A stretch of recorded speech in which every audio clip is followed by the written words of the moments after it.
Hi guys, welcome to my channel technical Brijesh. मैं ब्रिजेश कुमार। आज की इस वीडियो में आपको बताऊंगा बीएसएनएल के नेटवर्क के बारे में। तो चलिए ज़्यादा टाइम न लेते हुए वीडियो को करते हैं शुरू। वीडियो शुरू करने से पहले बता दूं आपको कि इस चैनल पर आप पहली बार आए हैं तो चैनल को सब्सक्राइब कर लें और बेल आइकन को प्रेस कर लें, जिससे कि आपके पास नोटिफिकेशन आते रहें जब मैं वीडियो अपलोड करूँ तब। वीडियो को लाइक करें एंड शेयर करें, वीडियो को अंत तक देखें। तो चलिए करते हैं वीडियो को शुरू। वीडियो शुरू करने से पहले कि कुछ और बात कर लेते हैं हम बीएसएनएल के जो पुराने काम हैं उनके बारे में। तो बीएसएनएल ने 4G के लिए आवेदन कर दिया है। उसके लिए नोकिया हुआवेई से बोल दिया है कि हमें जल्दी से सामान तैयार करो और हम 50,000 टावरों पर अपना 4G का काम शुरू करेंगे।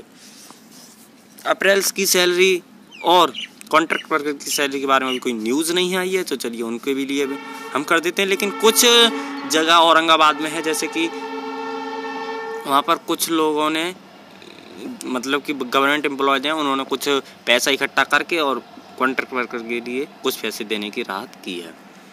और बता दूं आपको कि DRS और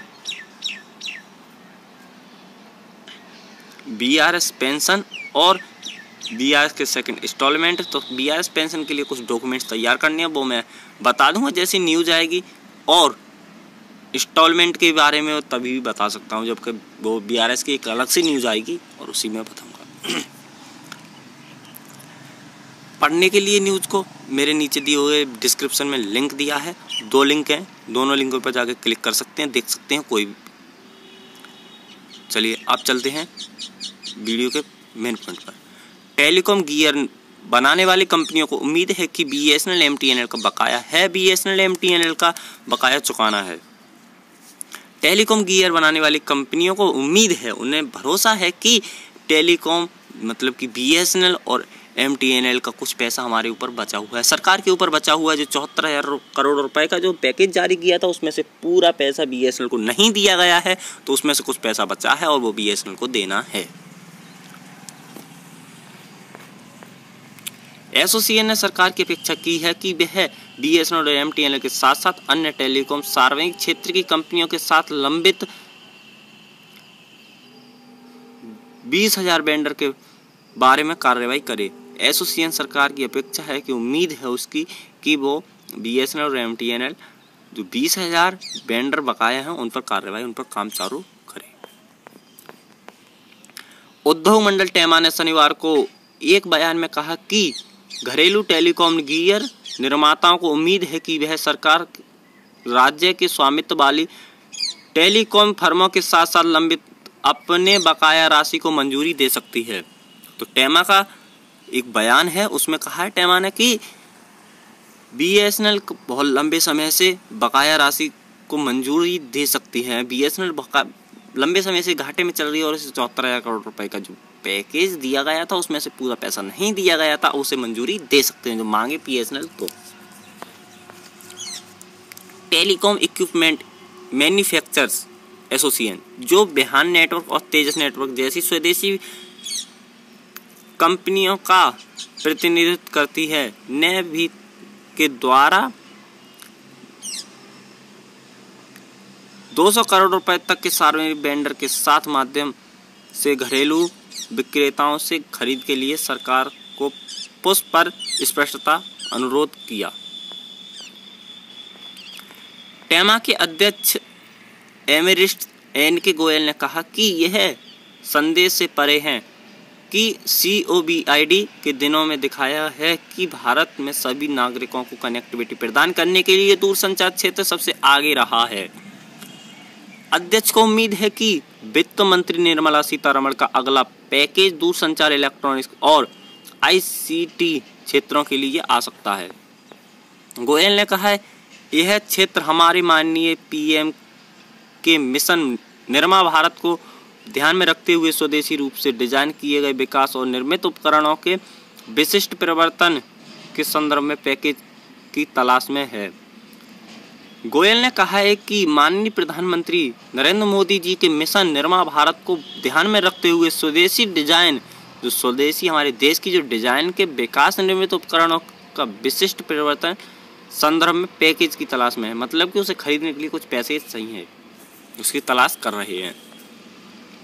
एसोसिएशन ने सरकार की अपेक्षा की है कि वह बीएसएनएल और एमटीएनएल के साथ साथ अन्य टेलीकॉम सार्वजनिक क्षेत्रों की फर्मों के लगभग 20,000 वेंडर बकाया राशि को मंजूरी दे सकती है। मतलब कि बीएसएनएल की एसोसिएशन सरकार की अपेक्षा है बीएसएनएल के लिए कि जो उसका वेंडर लेने के लिए 20,000 वेंडर लेने के लिए पैसा बका 74 करोड़ रुपए में से बचा हुआ है उसे देने की कृपा करें, मंजूरी दे सकती है। मतलब कि वो दे सकते हैं। उन्होंने बोल दिया है कि भाई तेरे लिए कोई मना नहीं है, तू जब मांगे अपने 74 करोड़ रुपए में जो पैसा बचा है वो जब मांगे तब ले सकता है।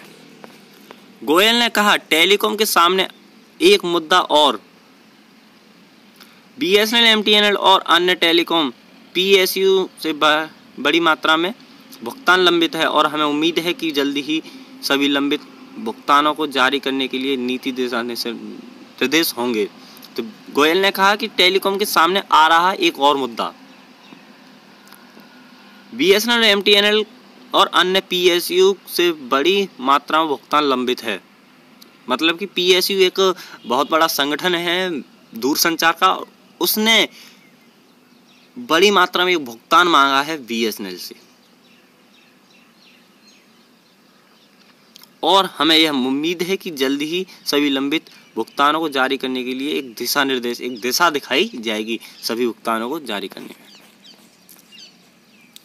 निकाय ने सुझाव दिया कि दूरसंचार क्षेत्र भी समायोजित सकल राजस्व, स्पेक्ट्रम शुल्क, लाइसेंस और अन्य शुल्क और निजी ऑपरेटर को प्रोत्साहन के मामले में दूरसंचार प्रदाताओं के लिए कुछ राहत के लिए तत्पर है जो स्वदेशी रूप से विकसित और निर्मित दूरसंचार उपकरणों की खरीद के लिए इस्तेमाल किया जा सकता है। निकाय ने सुझाव दिया कि दूरसंचार की समायोजित सकल राजस्व, स्पेक्ट्रम शुल्क, लाइसेंस और अन्य शुल्क निजी ऑपरेटर को प्रोत्साहन के मामले में दूरसंचार सेवा प्रदाताओं के लिए कुछ राहत के लिए तत्पर है। यानी निकाय ने कहा है कि दूरसंचार के कुछ भी राहत मांगे दूरसंचार से बीएसएनएल तो उसके लिए वो तत्पर है जो स्वदेशी रूप से विकसित और निर्मित दूरसंचार उपकरणों की खरीद के लिए इस्तेमाल किया जाता है। जो कि स्वदेशी विकसित रूप से निर्मित दूरसंचार उपकरण, मतलब कि जो मेक इन इंडिया का सामान है वो उसे खरीदने के लिए दूरसंचार विभाग से वो कभी भी पैसा ले सकता है और उसी के लिए वो इस्तेमाल किया जाएगा। ये नहीं कि हमने पैसा ले लिया और बाहर से ले आए, नहीं, मेक इन इंडिया से ही खरीदा जाएगा। अंत में जब हम 4G और 5G या 6G की नवीनतम तकनीकी की बात करते हैं, लेकिन हमें यह भी सराहना करनी चाहिए कि हमारे भारत का विशेष रूप से पहाड़ी NELW, एप्री नेशनल डिस्ट्रिक्ट्स, ग्रामीण क्षेत्रों आदि में पर्याप्त हिस्सा अभी भी खुला है और हम आज भी उनके लिए कम से कम 2G की तत्काल, गोयल ने कहा। मतलब कि गोयल ने कहा है कि हम बात कर रहे हैं 4G, 5G, 6G की, लेकिन कुछ क्षेत्र हमारे भारत में ऐसे भी बचे हैं जहां 2G का इस्तेमाल किया जा रहा है, वो भी ढंग से नहीं। मतलब कि वहां पर पहले हमें 4G लगाना चाहिए, उसके बाद में हमें 5G और 6G की बात करनी चाहिए। टेमाना रक्षा में FDI 49 से 74% बढ़ाने की सरकार के फैसले की सराहना की और इस क्षेत्र के लिए मेक इन इंडिया के लिए अन्य सुधारों की घोषणा की और उपग्रह प्रक्षेपण, आंतरिक आधारित सेवाओं और इसरो के उपयोग में निजी कंपनियों के लिए खेल का स्तर, निजी क्षेत्र को सुविधाएं। मतलब कि टेमा ने रक्षा और FDI 49 से 74% बढ़ाने के फैसले की सराहना की और मेक इन इंडिया के अन्य सुधारों की घोषणा की। इसरो के उपग्रह छोड़ने के लिए और खेलने के लिए खेल स्तर, निजी क्षेत्र की सुविधाएं, मतलब सुविधाएं देनी चाहिए सरकार को और बीएसएनएल को नेट की सुविधा देनी चाहिए। भारतीय अंतरिक्ष स्टार्टअप एक्सेल ने कहा कि निजी उद्योग के लिए आंतरिक क्षेत्र की खोलने की सरकार की घोषणा अनावश्यक लागतों को बचाने के लिए और उद्योग की अधिक प्रतिस्पर्धा बनाने के लिए एक लंबा रास्ता तय कर सकती है।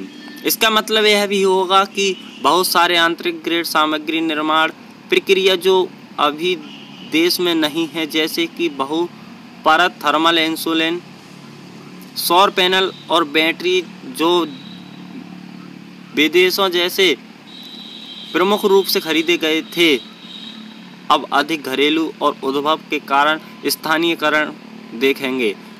आंतरिक फर्मों पिक्सेल के संस्थापक और मुख्य अधिकारी का आवा अहमद ने कहा कि उन्होंने कहा कि ग्रहों की खोज के लिए भविष्य की